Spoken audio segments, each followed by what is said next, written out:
So we're going to start with a word of prayer, and then I'm going to talk just a little bit about the tournament in general.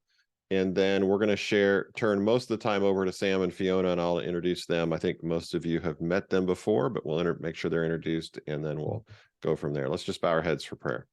Dear God, I want to ask you to be with us today. As we talk, thank you for all of the coaches and the teams and the students that are represented here. And we just ask that you be with each one of them and the challenges they're facing in their lives right now and help them to be successful with the kids in the tournament. In Jesus' name, amen.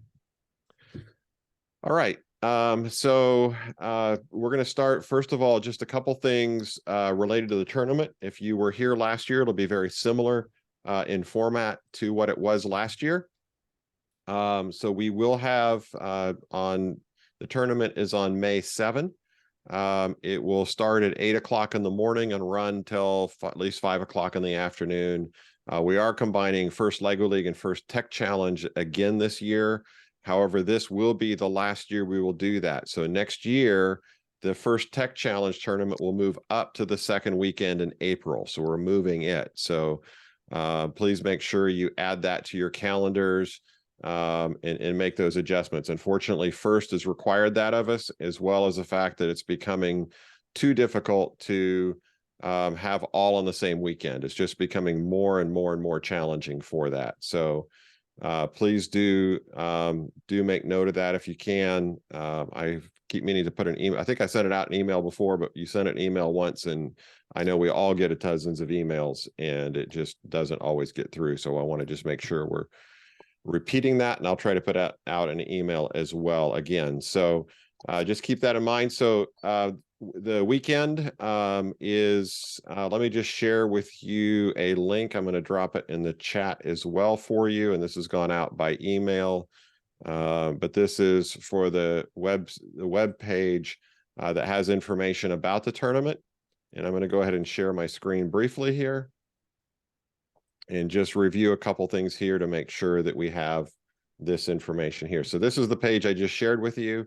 The right-hand side has information about the tournament. We will be, for First Tech Challenge, we'll start up, so Saturday night we will have, and I'll get all this out to you in writing as well specifically, but Saturday night we will have a Vespers, and immediately following Vespers, we want to do robot and field inspection.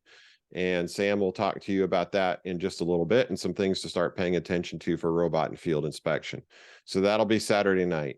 The tournament itself will be there on Sunday, but it really helps to get everybody through Saturday night, because then if there's something we need to solve for you, or a problem or a challenge, we want you to compete. So we want to make sure that that's there. If you are purchasing meals, this link right here will take you to where you can purchase meals for the weekend. We have meals available from Friday evening through Sunday lunch. There's two options for Sunday lunch you can choose from. This Friday and Sabbath meals will be done by the FLA cafeteria, and we have somebody different doing meals this year for Sunday. It's the Pathfinders, the Forest Lake Pathfinder crew, and they have their own food trailer, and they do food service and all that kind of stuff. And we're looking forward to that being a really good opportunity for us. We know that was one thing we had to solve from last time. If you are going to stay in the area, lodging here, there's obviously Airbnbs, there's motels. And if you want to stay in the dorms, you should contact Paul Lauer. His email is there. It's $10 a person per night, no linens, but the dorms are available there. He needs to know the number of males and female students and the number of male and female chaperones when you send him that information. If you're looking for hotels in the area, there's links here to those. So just have that information is available to you. Then, of course, just general things on what to do for the weekend. We generally don't plan a whole weekend program because we know teams want to do different things. Sometimes it's an opportunity for bonding. Sometimes they want to go to an area church. At other times, they want to, maybe you want to do your own worship service out at a beach or a park or something like that. And that's up to your teams what they want to do. So we'll have something Saturday night and Sunday, but that's the main part of that weekend. So that information is there. If you have not registered your team yet, we have a number of teams that haven't signed up and registered. Please come to registration and FTC tournament event registration, and make sure that you have registered your team here for the event itself. So make sure you have that done. So that's what I have to share in general. I will send out information and a reminder also about youth registration, getting your kids signed up, but we still have plenty of time for that. So our time's limited tonight, so I want to give most of the time over to Sam and Fiona. Fiona will be is our judge advisor for the tournament, and Sam is our head referee. So they have things that they will share with you. We appreciate this is a volunteer thing, and they actually come down from North Carolina to help us out. So we're very grateful for them, and they have a wealth of experience and have been working with a number of tournaments throughout the season. So they're going to share a few things with you tonight that will help you be successful and your teams be successful. And again, this is being recorded, so if you want to save the recording and share it with your teams later, or whatever you want to do with that recording, we'll drop it on our YouTube channel either later this evening or first thing in the morning for you. So, all right, Sam and Fiona, I'll let you guys take it from here. Yeah. All right. Awesome. Thank you. You mind if I have your chair? No, I do not mind if you have my chair. Cool. So, yeah, and sort of keep track of time. My guess is that I definitely have more to talk about than we have time for. So, kind of make sure I don't go over. There will be more meetings like this, so we can. So, Sam, what time definitely cover everything else? What time do you want to wrap up your section? How long in total have we got? About an hour.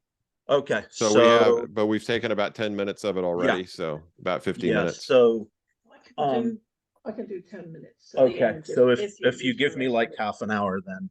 Okay. So we'll give you half an hour, 45. I'll try to give you kind of a time reference as we go forward then. Fantastic. So thank you. Fantastic. And let me see. Okay. Can you turn on screen sharing? Is the other thing. I certainly can. Yes. Okay.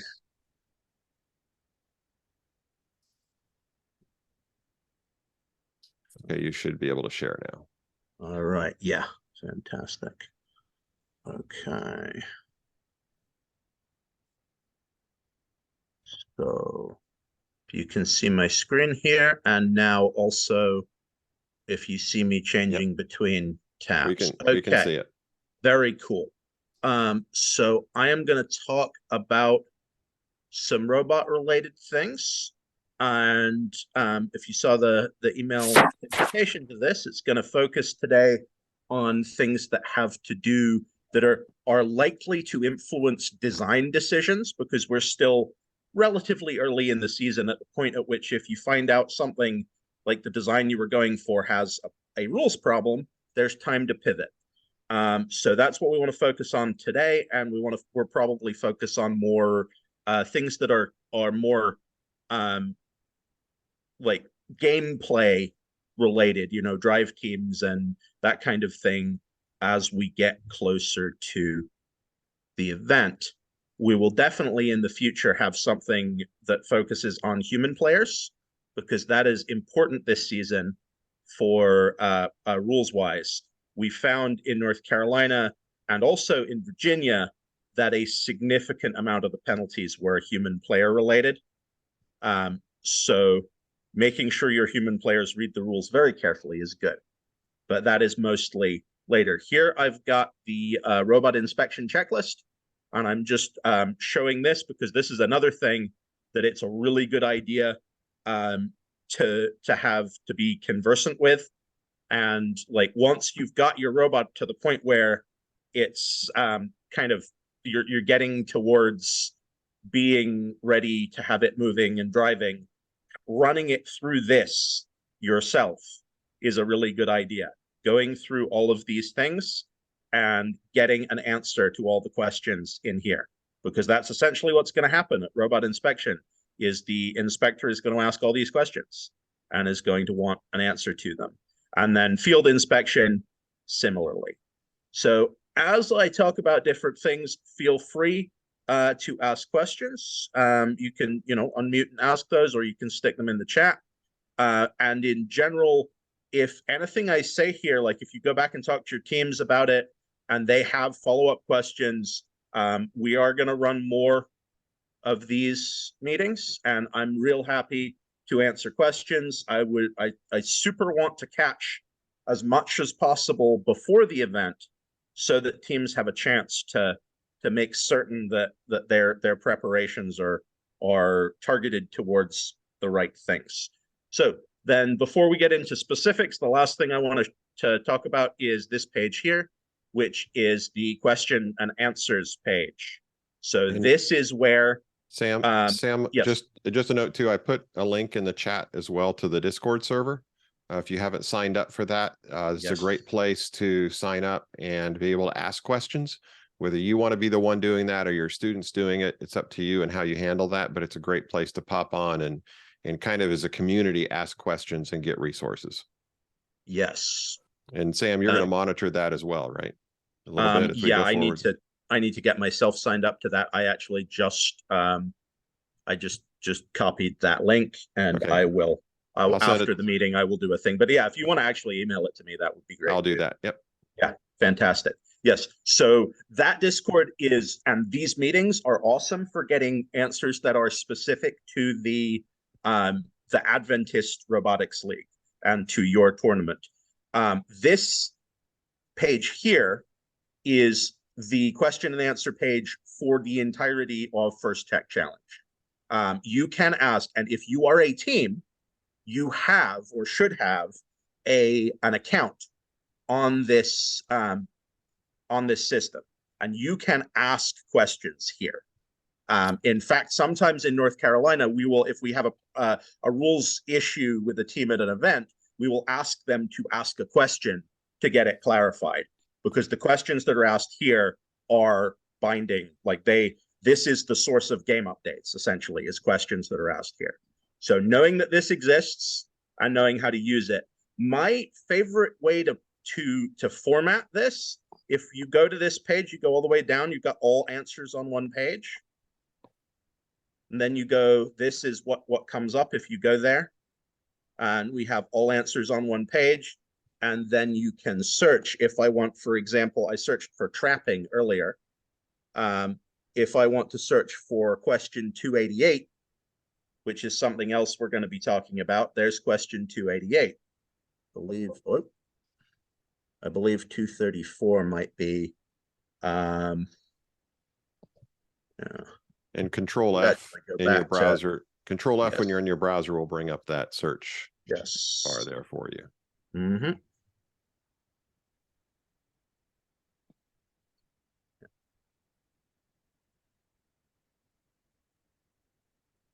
There we are. Okay, so yeah, this is it's really good to be able to, and you can search for things like trapping, or if you're interested in any updates on beacons, you can search for beacon, that kind of thing. This page, it is unwieldy. There are nearly 400 questions at this point. But it is the source of official updates. There is some important information in here that you may not necessarily find by reading through the manuals. So it is good to be conversant with this document as well. So moving on to some of the specifics that I'm going to talk about. One of the things that we mentioned was trapping. And trapping this season has been included in the definition of control. So here we're in Game Manual Part 2. This is the gameplay rules. And one of the important things about this game manual is the definitions are important. You've got your game definitions here. So this has to do with certain strategies that you that may come up. So this is a definition, a change to the definition of control that was made for this season, trapping one or more scoring elements against a game element, playing field wall, or robot to shield or guard them. The reason this matters is if you recall the side stacks. So I'm going to go up to over here. You see we have cone stacks over here. And I've seen a number of robots this season that have U-shaped guides on the bottom of the robot that help them line up on either junctions or on a cone. So when the robot drives toward the cone, it naturally goes to the center of the U, which is where the pickup mechanism can get it. And that can be a really good idea. Now, there's another wrinkle to that we'll talk about in a moment, but there is a pitfall with that regarding these cone stacks at the side, and it has to do with what the definition I just read of trapping. If you pin this stack against the wall, so you're pinning like the bottom cone against the wall, and you're pushing it against the wall, you are trapping all of those cones. Trapping is control. Now you're controlling all of those cones, and if we find the control limit rule, which I believe is GS6, yeah. So we're going into the game-specific rules down here. Yeah, there we are, GS6. So robots may control or possess a maximum of one corresponding alliance cone and one corresponding alliance beacon. So if you push the whole stack against the wall, you're controlling 5 cones. And an immediate minor penalty for each scoring element above the limit. So you just got 4 minor penalties. So that is something to be very aware of if you want to have a kind of a U-shaped guide on the front of your robot. You want to design it such that it does not pin the stack against the wall. Maybe it's deep enough that the sides hit the wall before they press the stack against it. This is kind of a specific thing to be talking about, but I have had several robots come to competition in such a way that they're in danger of getting trapping penalties. So that's something to definitely think about. So moving on to grasping, which is a similar, that is a related situation. And here we are at the relevant rule here, robots grasping game elements. Robots may not grab, grasp, and or attach to any game element other than scoring elements. So in this season, the scoring elements are cones and beacons. So you cannot grab the junction poles. That's the big one that you're not allowed to grab, grasp, and or attach to. And then we go to the question answers, and specifically 288 to talk about what is, well, in fact, there's an earlier question that asks about a V-shaped guide. So if you have a guide that's shaped like a V, if here's my robot, here's my junction pole, like that would be a good way of controlling the pole. But when the pole is in the crook of that V, you're considered to be grasping it, because they've defined grasping as exerting pressure from 2 or more contrasting directions, essentially. The specifics of that are in here, but there was the 288. We moved down a little bit. Here we are. The 288 changes that a little bit. I'm gonna hide those so that I can see this. And here it says, so if our junction pole touches an arc-shaped apparatus with a radius much greater than the radius of a pole, would that be grasping? So it's already been decided that a V shape is definitely grasping. But what about an arc? And game design here decided, provided the radius of the arc is greater than the radius of the base of a cone. And they picked this exact measurement because a cone is something that all teams have access to, because, you know, hopefully anyway, or can easily get access to, that has a regular size. And so the diameter of the base of the cone is 4 inches, so the radius is 2 inches. So the radius of your arc has to be 2 inches or greater. Functionally, the way that we test this is if you have an arc shape that is going to interact with junction poles, we take a cone and we put it against the arc. And if the cone fits, like you can tell, once you press the cone against there, you can tell whether the radius is, you know, if the cone is clearly larger than the arc it's being pressed against, like there's some gap in there because it doesn't fit all the way in, then it's too small. If it's larger, then that's fine. And so the radius of that arc, so that U-shaped guide we were talking about earlier, you can use that to line up on a junction. Like you can run into the pole and use that to line up your robot. That's fine as long as the arc radius is greater than the radius of the base of a cone. If it is smaller than that, then using that arc to line up on the junction would be grasping that junction, and that would be a G25 violation, which here the first instance results in a warning, any following violations resulting in a major penalty. This first instance, this is per tournament. So the first time you do this in the tournament, you'll get a warning, and the referees will make a note that you've had the warning. And then if you do it again, even in like a later match, then you'll start to get major penalties for it. So that is an important thing to understand. Now, to take a moment, does what I'm saying mostly make, like, are people tracking and following what I'm saying? We're getting a little into the weeds of some rules. Okay, good. I'm getting a thumbs up. Cool. Yeah. So this, if there's like what I'm saying starts to sound like gibberish, let me know, and I can break it down some more, slow down, or otherwise.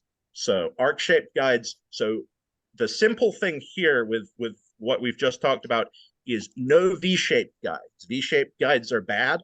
Arc-shaped guides are okay, as long as the radius is greater than a cone. And what we talked about first was trapping, and that basically means you can't push the cone stack against the wall. And you can't push it against the wall and hold it there. All right. So the next topic we want to move on to is beacons. And let me see, find the beacon. Here we go. Team scoring element. Here's our team scoring element rules. So the team scoring element. This is game manual part 1, right? Yes, this is game manual part 1. Thank you for making sure. Yeah. So game manual part 1 has robot construction design rules. It has tournament rules. It has judging rules. Game manual part 2 has gameplay rules. So here, the team scoring element is something that was introduced several years ago and has been a consistent element since. And it's something that the team builds and brings to a match that they can use to score. This year, it's called a beacon. And this year, the way that you score a beacon is that you can put it on, you can what's called cap or capping. That's another of those definitions. We go up to capping. So placing a beacon on a junction to indicate permanent ownership to prevent scoring additional cones or beacons. So this tells you about how you can effectively score a beacon. The beacons are introduced to the substation the same way that cones are by the human player. Mentioned we will be covering human players in detail at a future time. But the beacon rules, that is something you want to know about when you're building your beacon. So you need to build a beacon.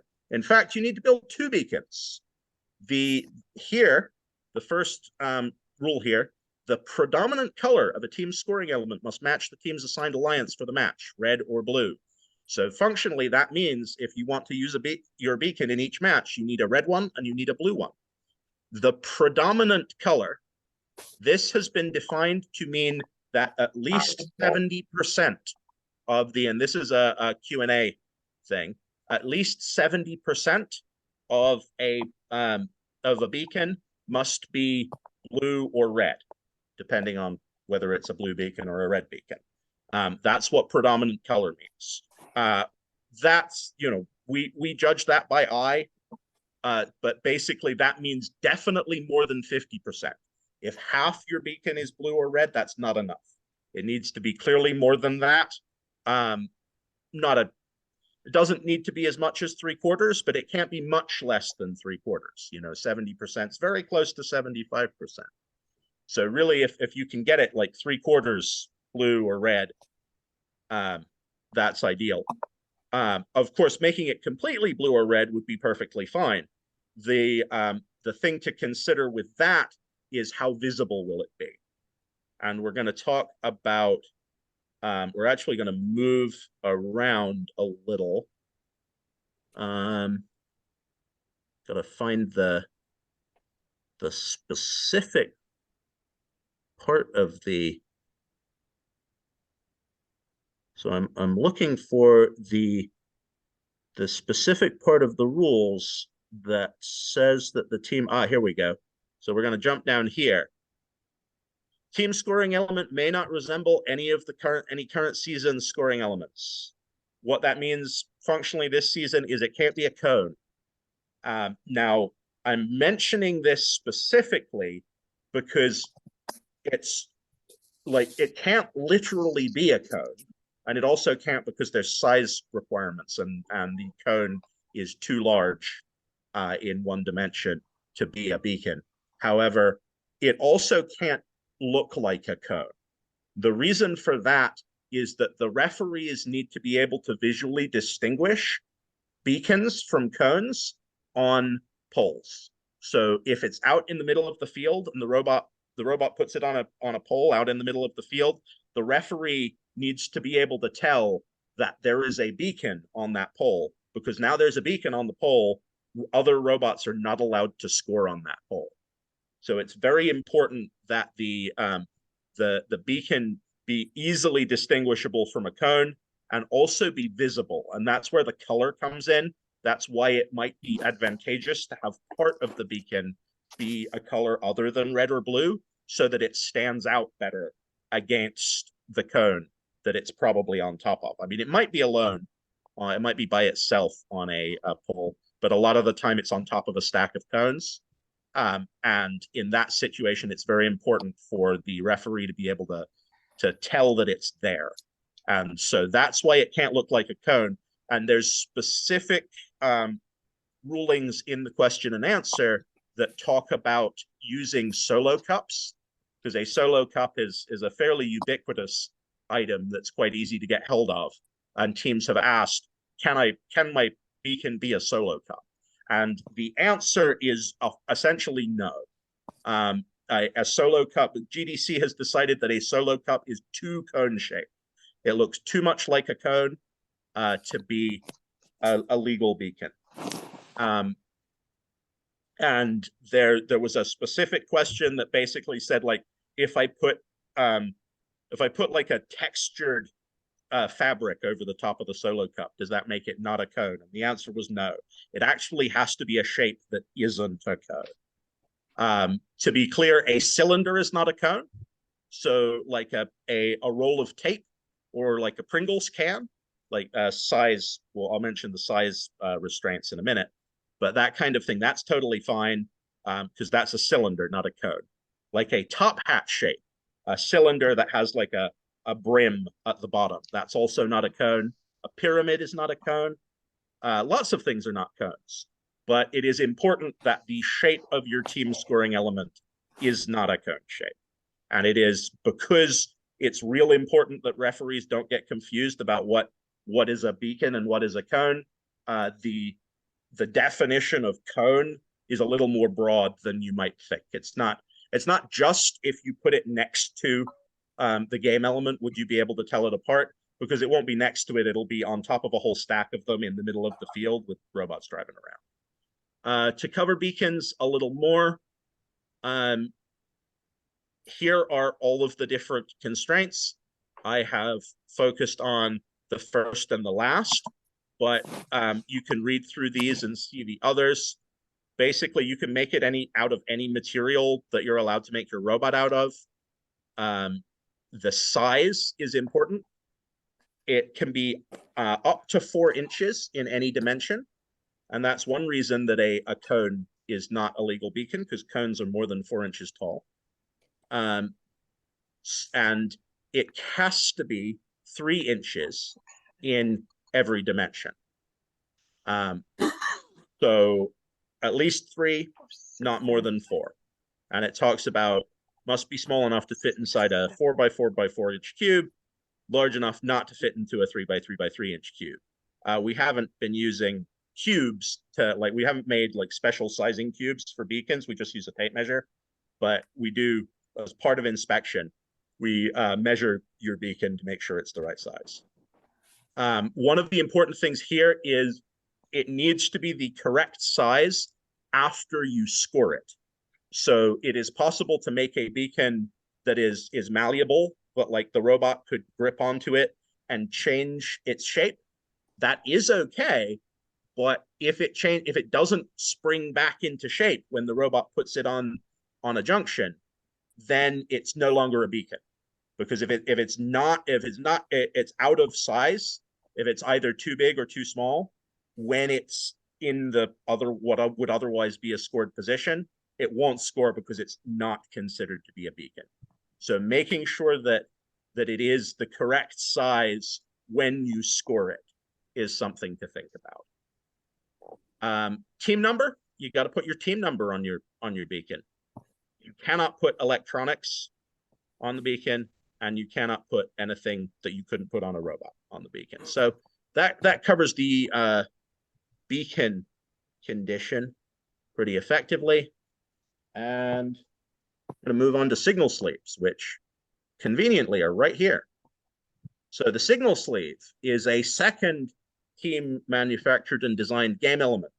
In fact, I'm going to talk a little bit about signals as well, just to make sure that is understood. I think we've got a picture. So here is a code. This is the scoring element. Here is a signal. You might think, looking at this, that this is actually a cone. And from a logical perspective, you'd be right. It's a cone with some stickers on it. However, from a rules perspective, a signal is not a cone. It is important to know that a signal is a signal. It is not a cone. What that means is that you cannot score a signal for points like you can a cone. These guys here, you can score those. You can put them on junctions, poles or ground junctions for points. You cannot get points by putting signal or in terminals. That's the other place you could put them. You cannot get points by putting signals on junctions or in terminals. You can get penalties by picking up a signal. You are not allowed to control or possess. Actually, no, I think it is control. You're not allowed to control a signal with the wrinkle that herding, which is basically pushing something around, is not considered control for the purposes of signals. It is for other things. So basically, you can push a signal around as much as you want, but do not pick it up. If you pick up a signal, you will get a penalty. So it's important to understand a signal is not a cone. So moving back to signal sleeves. And real quick, in case anybody's in this can be found by reading through the game or potentially watching the game animation. What signals are for, since they're not for scoring, they are for the robot to read during autonomous. One of these images will be facing towards the robot, and those correspond to different places on the different signal zones.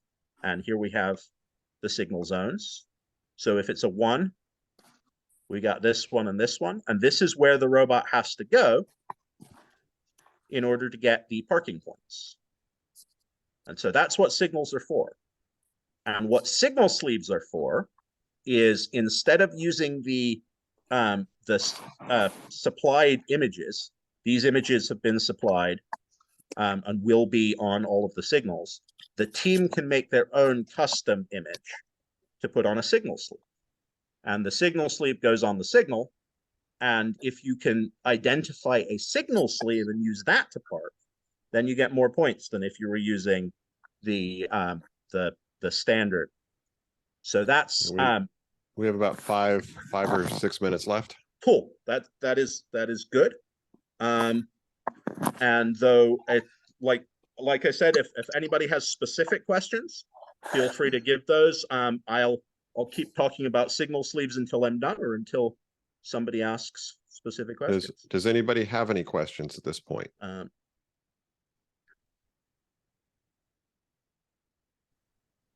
I do, but I think you might get there because it has to do with these signals in the autonomous mode. Okay, interesting. Yeah, why don't you ask me real quick? Just I mean, I really was trying to get a better understanding of the autonomous mode. You began with the signal sleeve. I see that's important. yep. Those zones that are there, but then I guess you're So going to how do you actually, what is required yes. for the autonomous mode? What are the autonomous objectives this season? So these are the parking zones. And let's go up to the description of autonomous periods. So 30-second autonomous period. What can you do in the autonomous period? Navigating. If you're parked in your substation, so that's the triangle in the middle of the Alliance side of the field, that's 2 points. You're parked in your terminal. Parked means your robot is motionless. In means that some part of the robot is breaking the plane of the tape line, of the volume represented by the tape line. The robot, and then if you're in your terminal, that's also 2 points. Cones. Basically, cones score the same in auto as they do in teleop, but they score an additional time. So assuming they don't get moved during the match. So if you put a cone on a junction or in a terminal, it will be during autonomous, it will be scored at the end of autonomous.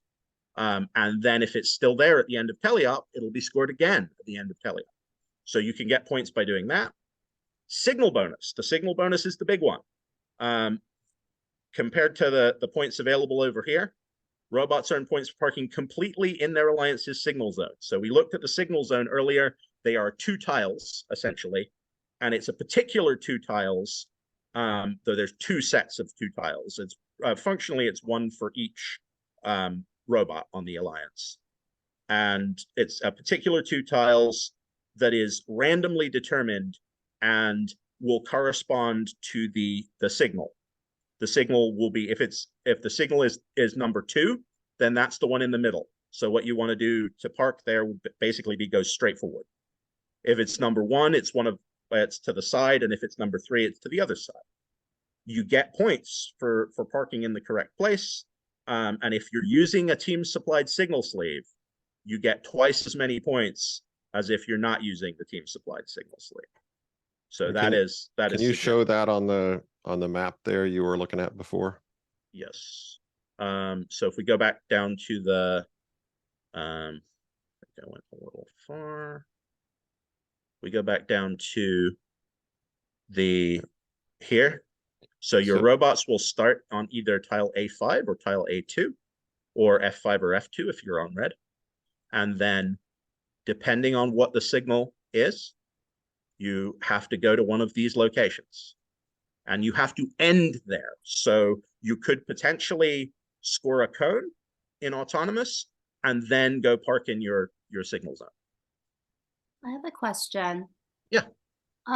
So if we use our own signal sleeve, we can pre-program to put it in the location for, like, if we pick one signal image, we can pre-program our robot for that image to park in the location we want to.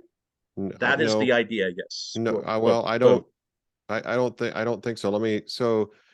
The signal, let me see if I can clarify with this one. The signal has 3 different parts to it. Yes. And that will be randomized. There's side 1, 2, and 3. Yes. There's 3 different sides to it, so to speak. It's round. So I'm using the side slightly loosely. Yep. And after the robots are placed on the field, and all the hands are off the controllers, the referees will randomize which one of those is facing the robot, whether it's 1, 2, or 3. Then using the camera on the robot will see that then, and based on what is showing to you, it'll decide, does it go to parking zone 1 if 1 is facing you, or 2 if 2 is facing you, or it moves to parking zone 3 if 3 is facing you. The only difference with your custom sleeve is that you make your own design rather than the one that comes with it. Yes. And the key difference to that is in the ones that come with it, the software, the the software for your robot already has those images programmed in. If you make your own, you have to program those into the robot. That's kind of a little bit more advanced. So basically you have to train the robot to see the image that you put on that. So it's just the next level of programming for that. So and what is the system called there again? I'm drawing a blank, Sam. There's a few. I think Vuforia is one of them. OpenCV is one of them. I think Vuforia might be the one that's first specific and supported. But there's a number of different ways, and there are a number of different ways that like there's a reasonable number of teams who just like do some kind of image and train the robot to recognize, or the camera to recognize that image. Other popular methods include QR codes or April tags. So symbols that are designed to be recognized by cameras. And you have 3 of those that are keyed to different things. Or making the zones here. So you can see what a signal sleeve looks like. This is what the signal sleeve looks like. And this is where the images go. Making these zones, these images, solid colors. That like you just have like green, blue, red, or whatever colors, and then you can use the camera to identify what color do you see the most, and it can figure out that way. So those are popular methods of doing that. That are. Do you have a follow-up question? Yeah. Is this a required scoring element of the autonomous? So Okay. So nothing. I mean, no scoring is required. Like you're not required to score in any particular way. And with the signal sleeve, you're not required to have a team signal sleeve. If you don't, then if you do end up parking in the correct place, you'll get 10 points compared to 20 points if you have a signal sleeve. But also it's possible to write an autonomous program that, for example, you go into the substation and get 2 points there, or you go into the terminal and get points there, or you score a cone and you don't try to park anywhere particular. So there's lots of different ways to do autonomous. The signal zone parking is the highest potential single source of points. So it is. Yeah, to answer your question with an example, there have been times when our team went to a tournament and our robot didn't move at all during the autonomous. Sometimes it was because we didn't program it, and sometimes it was because the robot didn't function. Yep. We aren't penalized for that. We were never penalized for it. We just didn't get any points for it. Yep. There's no penalty. You just don't get points. I would encourage you, though, to look at the technology that does the standard. It's actually much easier than you think it is to recognize the cone, especially if you're not making your own custom cone. It's actually pretty easy to do that. And it's easier than it sounds. It sounds like it's super complex, and it's actually a lot easier than you think it is. It would certainly be something I'd encourage your teams, if you have time, to be able to do that. I even saw a team succeed at identifying a signal sleeve with a color sensor. They made it all single colors, and they used the color sensor that comes in the rev kit. The trick there is you got to get real close to it. Yeah. And so they did the V-shaped guide thing. And they had it drive up to the cone, and it would need to be a U-shaped guide now. This was a while ago. But yeah, so real quick, this is the template. The important thing rules-wise to know about the signal sleeve is the only way you are allowed to put anything onto this template. So you put images here and you put your team number down here. The only way you are allowed to do that is by printing it. You must print this template using a printer, and that is the only thing that can put images here and put your team number there. You are not allowed to make a signal sleeve by printing out this as it is now, blank, with no images on it, and then like drawing on it or writing on it or putting like sticky tape on, like stickers or anything like that. None of that is a legal signal, and you can find that in the rules in Game Manual Part 1. Right.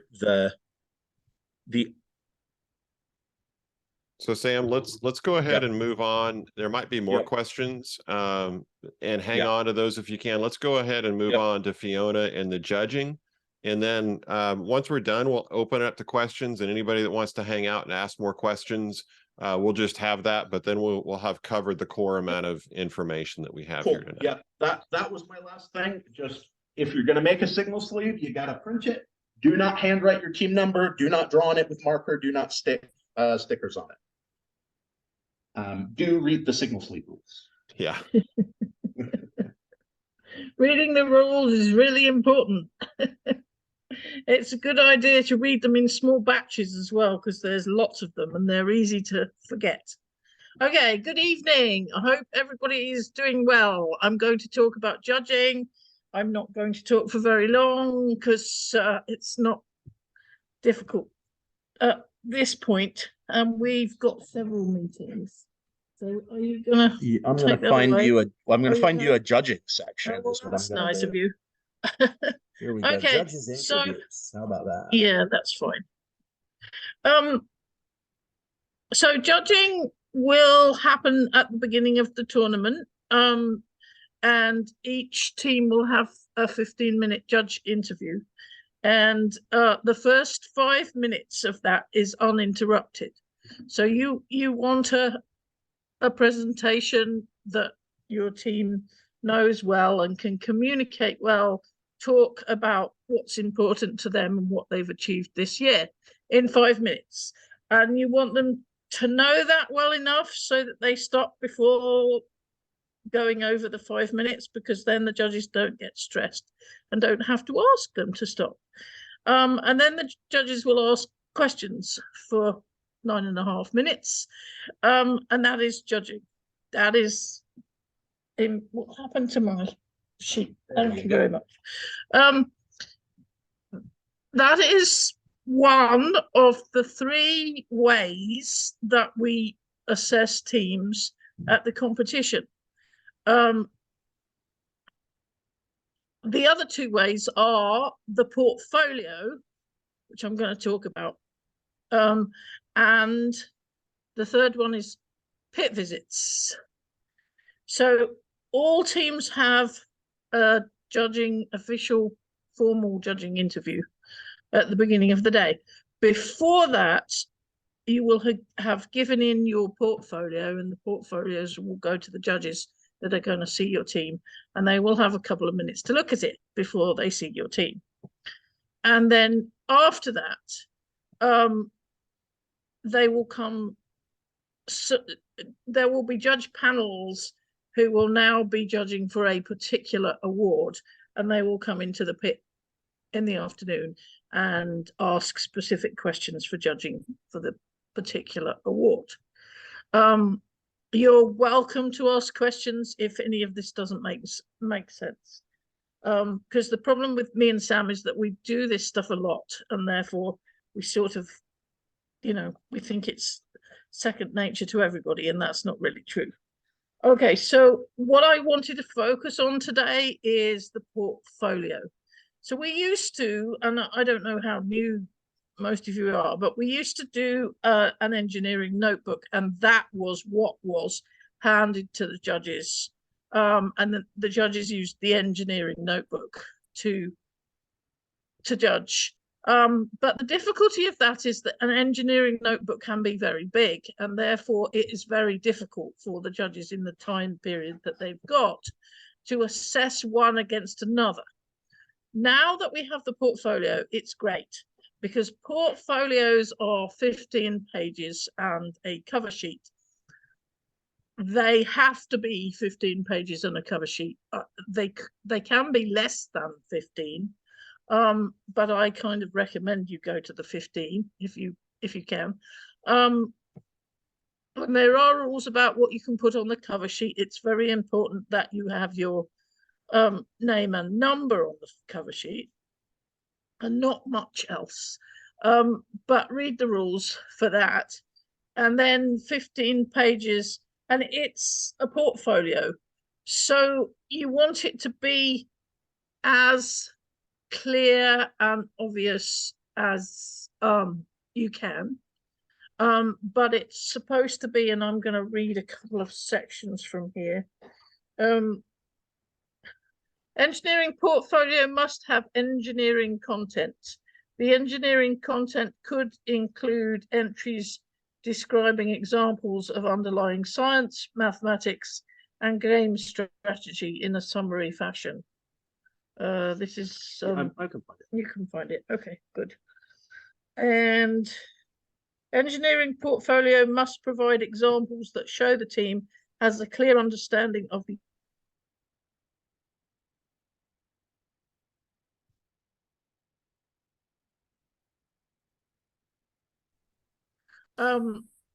so it's up to you. But the information in the yellow boxes, orange boxes, talk about what you might want to add if you're interested in particular awards, and those things are always a good idea. I like portfolio could also summarize experiences and lessons learned from outreach with concise tables of outcomes. Lots of good information in the game manual part 1. So those are the actually no, I've got one more thing. Portfolios should not have links to anything else. It's supposed to be 15 pages, and that's what it's supposed to be. So please don't put links to your website or QR codes or anything like that. They're not supposed to have those. We won't look at them. But it's best if you don't do that. Now, the engineering notebook, I still very much encourage you to be making an engineering notebook right from the beginning of your season all the way through your season, and to have it in your pit so that if people would like to look at more things, they can do that in your pit. But don't bring it to the interview. Don't send it with your engineering portfolio. Just keep it in your pit so it can be looked at. Okay, that's actually the end of what I wanted to say today. Control award? Do I? Quick. I guess. Just say the control award is, Yeah. what it is, and here is the Oh, there we go. Thank you very much. Okay, control award is the other thing that has paper, specific paper that's supposed to be handed to the judges. So you self-nominate for the control award, which is different to everything else. This is what Sam put on the screen, is an example of the control award paperwork. You don't have to use this one. You can write your own, but you can use this one. But it mustn't be more than 2 pages, and it mustn't have a separate cover either. So read the rules and do those things. All right. Well, thank you very much. I really appreciate you sharing tonight. We just want to open up for any kind of questions. It may be tournament questions, robot questions, or judging questions. If you have to go, feel free to do that. But we're going to go ahead and continue here for just a little bit and answer any questions. And like I say, the recording of everything will be posted online. So we'll go ahead and open the floor if anybody has any questions.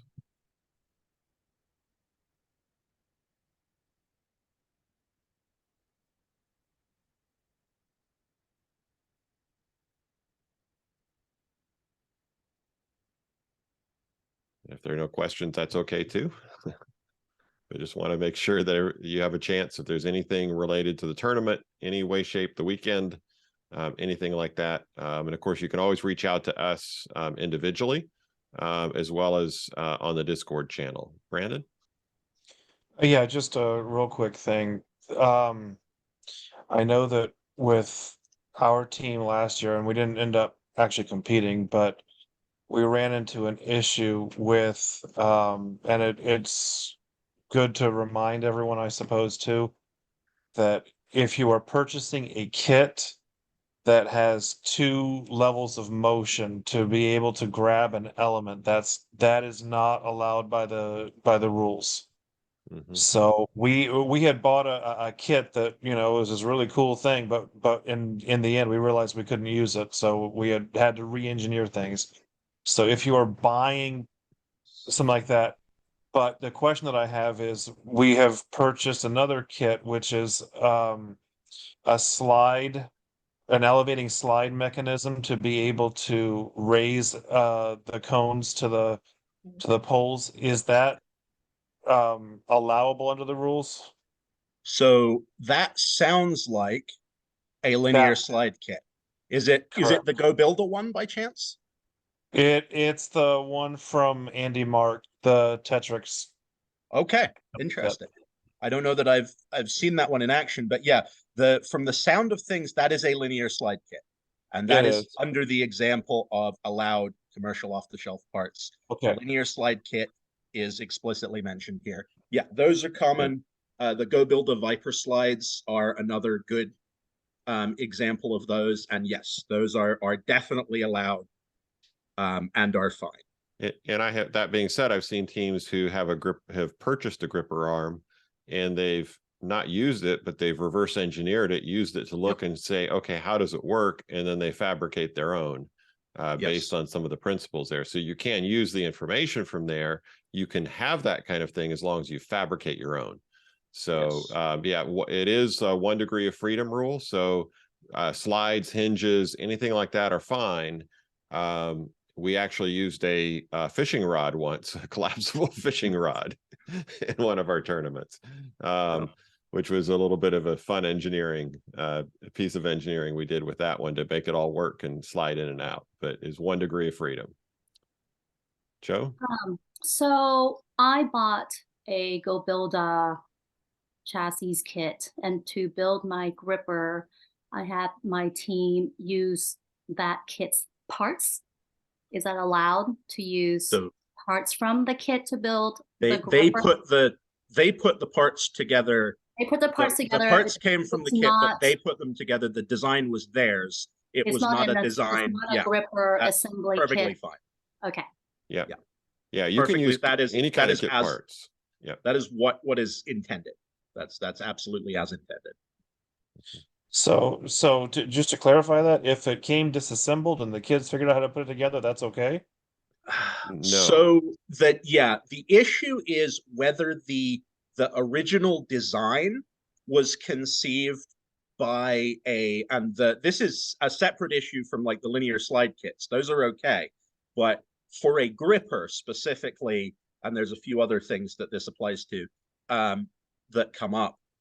Part of the issue is whether it was designed by the students, or if the students are essentially using pieces that have been designed and fabricated by a company. Even if they take it apart and then put it back together, that's not okay. But if they were to buy a bunch of parts and put those together, then that would be their design. I think it's probably worth mentioning here. It probably won't come up for most of the teams here, but there was a company that put out a odometry pod design earlier this season. Odometry pods are an advanced technique that is supposed to it gets you more precision in autonomous by, instead of using your motors to figure out how, like, you're figuring out how far your motors have turned, you have dedicated wheels that have rotation sensors on them. It's something that a lot of strong teams do. And there was a company that designed and released a kit for odometry pods, and teams asked, can we use this? First said, no, you can't. It wasn't designed by teams. It was designed by professional engineers. That's not okay. And then there was a number of things happened after that. But the upshot is, it is important that teams are, like, students are designing their own mechanisms. They're not buying pieces that were created to spec by professionals. Right. And It's also worth noting that like teams using open source libraries created by other teams is a completely different issue. For odometry pods specifically, there are several team created and team supported open source libraries of how to build your odometry pods and how to use them. And those are fine. It's just you can't buy them from a company. Yeah. So if you buy the kit and it's meant to go together as that, the parts are meant to be a gripper arm, that's something else. But if you have a kit with parts in it and you make a gripper arm out of those parts, but that wasn't the intent of that, then that's fully fine, because then you're designing, the team is designing it themselves. So for example, if we took the parts out of the Rev starter kit and built a gripper out of it, that would be okay, but not yes, specifically the kit. Okay, correct. And we did a gripper arm once when we had a team. We had one, it was just a friction one, but it was just out of pieces of metal, aluminum, that we cut, cut and fabricated. You can make your own completely out of that. You can 3D print things. The challenge with 3D printing is they're not always strong, don't last over time. You could design something in CAD and send it to a shop to be milled for it, because then again, you're designing it. There's all kinds of things you can do as far as that goes, but it's all about creating something yourself. If you have a laser cutter, you can cut parts depending on the materials you have. So just different ways you can create and design and fabricate yourself. The goal is to encourage fabrication. Sorry, go ahead. Yeah, if you're interested in the specifics of the odometry bundle thing and Game Design's explanation for their philosophy, Q171 is, I think, the main, the best explanation of that.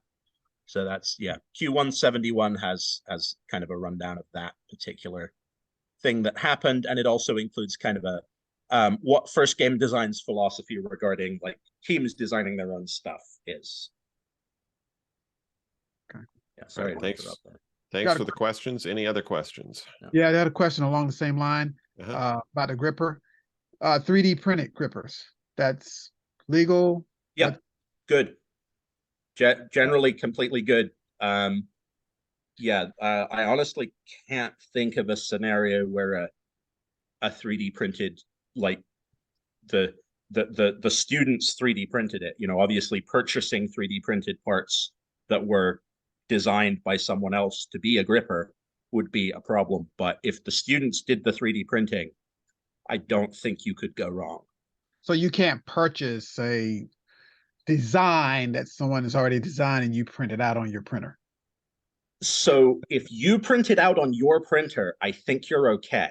Yeah, and so there's actually this is where it gets just a little bit interesting, because you think about it and it's like, wait a minute, because it came out of metal and prefabricated, but I can fabric, again, it's who's doing the fabrication. But yes, because we've seen teams that have found something, a design that somebody else did, and they use that, and that can be effective.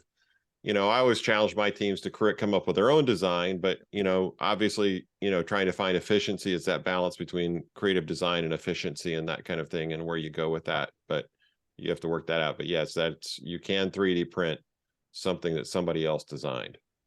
And it would also be okay, incidentally, if your students created the CAD file, so they designed in CAD the piece to be 3D printed, and then they contracted someone else to do the 3D printing and send the pieces back to them. That would also be perfectly legal, because again, the students did the design work. The only situation it wouldn't be is if you purchased something that had been both designed and also fabricated with a 3D printer by someone else. Gotcha. An example of that is one year we had a latch mechanism, and we found the 3D printing of it just didn't hold up, because the plastic just didn't hold up to the repeated uses. So we sent it to a machine shop, and the kids had designed it in CAD and 3D printed it. It was their own design, but then they sent it to a machine shop to actually have it milled and created out of metal so that it would hold up over time. So that's perfectly legal. Yes. Good, thank you. Mm-hmm. Any other questions? These are great questions. Thank you.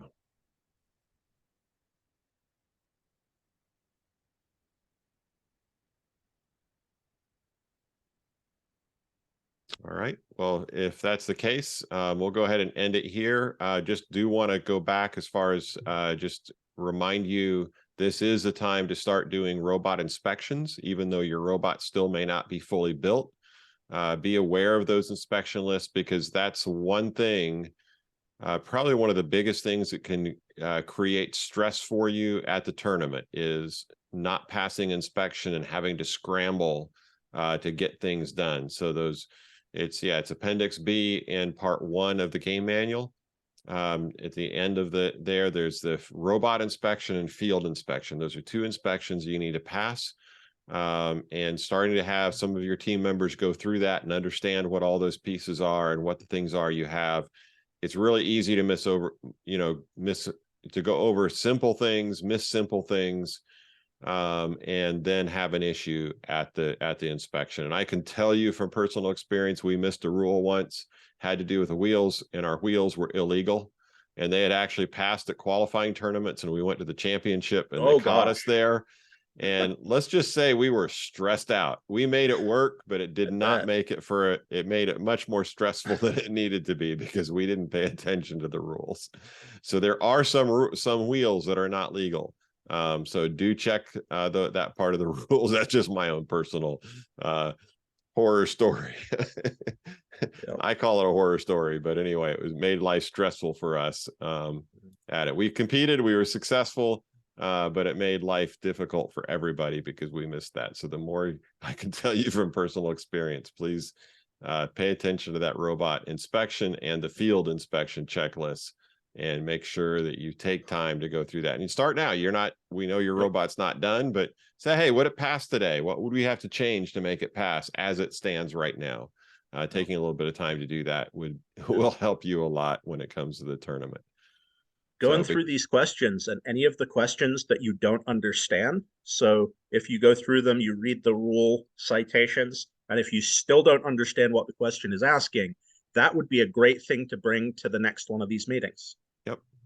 Or if you don't want to wait for the next time we meet, pop into the Discord and ask the question there, and people will help clarify that for you. So we have some experienced teams in there willing to help and answer questions. So. All right. Well, thank you very much. As always, we're here to help, and we want this to be a successful tournament for you. So please, if there's something we can do, please reach out through the various channels and start preparing. And we look forward to seeing you at the next meeting, but also here in Florida in just a couple months. So